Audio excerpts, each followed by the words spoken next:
Alléluia, Alléluia. Tu es béni, Père, Seigneur du ciel et de la terre. Tu as révélé au tout petit le mystère du royaume. Alléluia. Le Seigneur soit avec vous. Et avec votre esprit. Évangile de Jésus-Christ selon sa mère. Gloire à toi, Seigneur. En ce temps-là, Pierre se mit à dire à Jésus, « Voici que nous avons tout quitté pour te suivre. » Jésus déclara, « Amen, je vous le dis.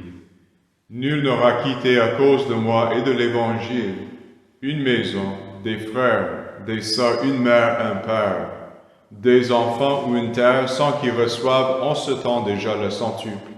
Maison, frères, sœurs, mères, enfants et terre, avec des persécutions, et dans le monde à venir la vie éternelle. Beaucoup de premiers seront derniers, et les derniers seront le premier. » Acclamons la parole de Dieu. Louange à toi, Seigneur Jésus.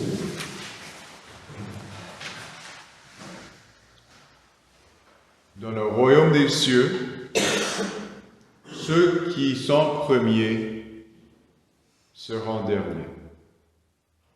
Et ceux qui sont les derniers seront les premiers.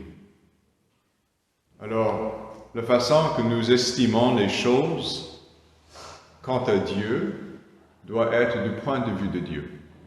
C'est-à-dire que c'est Dieu qui juge le cœur, qui donne la valeur à nos actions, ce n'est pas nous-mêmes. Est-ce que tout le monde sera sauvé à la fin de leur vie? Une bonne question. Voilà, si les gens veulent vivre dans l'amour, dans l'unité avec le bon Dieu. Mais l'amour est libre. Aimer, c'est libre. On peut l'accepter ou refuser. Et certes, Dieu, il offre la possibilité d'aimer à chacun de nous, au monde entier. Mais on sait bien que les gens utilisent leur liberté de manière égoïste. Et c'est possible que les gens refusent d'aimer Dieu. Ils refusent d'aimer leur prochain. Et donc, quand ils cessent leur vie, ils sont fixés dans cet état d'égoïsme. Et donc, sans savoir c'est qui, on peut au moins, selon ce que l'Évangile nous présente, selon ce que l'Évangile présente, on peut présumer qu'il y a des gens qui ne seront pas pour toujours avec Dieu, parce qu'ils ne veulent pas aimer. Dans la première lecture, on voit ce livre. J'ai perdu ma page. On voit que le sage Ben Sira, il veut faire une description des types de sacrifices. Mais si vous avez déjà fait un essai de lire le livre de Lévitique, le troisième livre dans le Pentateuque, dans l'ordre des choses, on sait que le système de sacrifice est très compliqué chez le peuple de Dieu.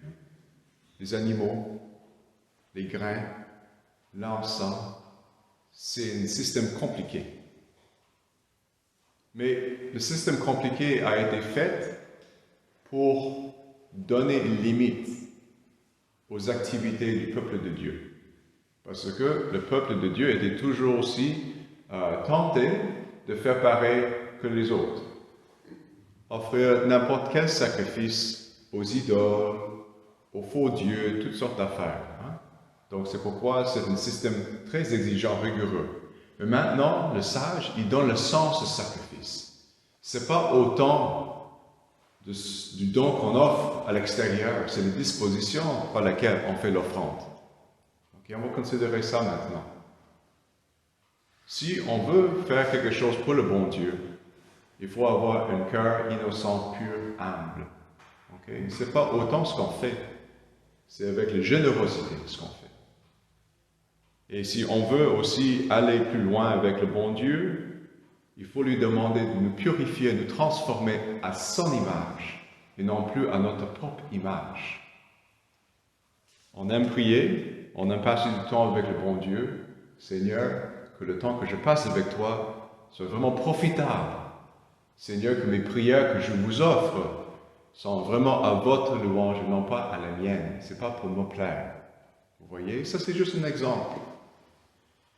Et c'est pourquoi il dit aussi le vœu dans le psaume à celui qui veille sur sa conduite, je ferai voir le salut de Dieu. Offre à Dieu le sacrifice d'action de grâce, accomplis tes vœux envers le Très-Haut. C'est ça le sens du sacrifice, d'être toujours reconnaissant de ce que Dieu donne dans sa générosité et de faire pareil, imiter Dieu et non pas imiter notre propre fausse image de ce qu'on veut être.